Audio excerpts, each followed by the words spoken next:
Hello, everyone. I'm Dave Hutcheson. I've been a member since 1992 with my wife, Amy.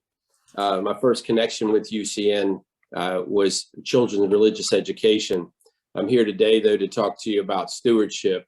I'm on the stewardship committee this year with a number of others. And we're going to start talking to you about the pledge drive. But anyway, back in 1992, we were at UCN. And my first volunteer experience was with children's religious education.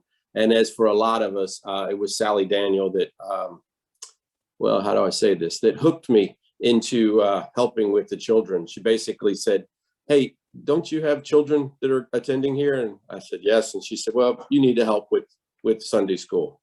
And so that started me off. From there, though, I served as a Quest advisor, a Nest volunteer from overnight, to team lead, to a bus driver because I could drive a fire truck, to the admin committee for the whole Nest program. I was vice president. I've been on the stewardship in the past. Most recently, I've been in the ministerial search committee, the reopening committee, and now I'm happy to serve on the committee on ministry, and again, this time on stewardship.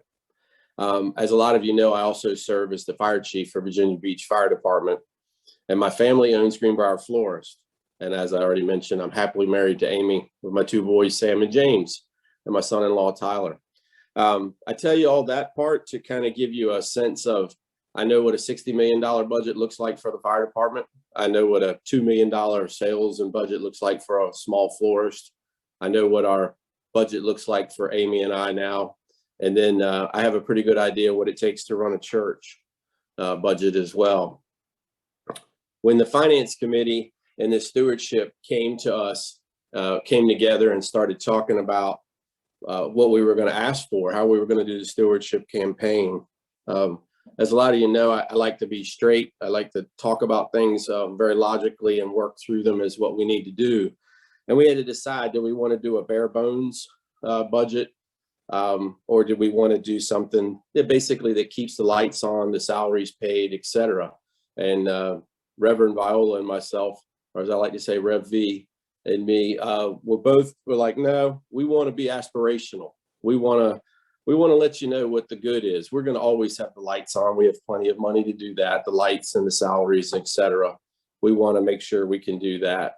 But we also want to have, like, as you may or may not know, well, I know you know that our music director has left, and we're looking to get a new one. But as of right now, we won't have that in next year's budget.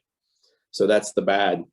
There isn't any really ugly, but the bottom line is we have to decide, do we want to do that, or do we want to stick with a very bare bones budget?